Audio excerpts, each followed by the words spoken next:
Նարեկ ջան, տղես, ես ուզում եմ շատ կարևոր թեմայից խոսենք։ Սիրի, ես քեզ ասել եմ, որ չեմ կարող նենց անեմ, որ դու օնլայն առևտուր անես ու պապային SMS չգա։ Վայ չէ, դրա մասին չի խոսքը։ Ես ուզում եմ խոսենք աղջիկներից։ Ինչ։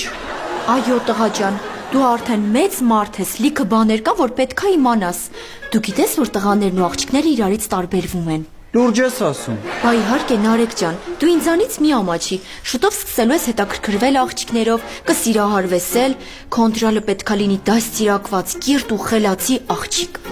Իսկ արես այդ ամեն ինչը պապային էլ ասես։ Տղա ջան, մի քիչ լուրջ վերաբերվի, հա այս ամենին։ Ի վերջո ես քո մայրն եմ։ Ես պետքա իմանամ, դու ես տունում ես հարց բերում։ Սիրի, դու երբեք չես կարող իմ մայրը լինես։ Իմ մայրը շուտով գործողումից կվերադառնա ու ես կգնամ իր հետ ապրելու։ Իսկ հիմա հանգիստ թող ինձ։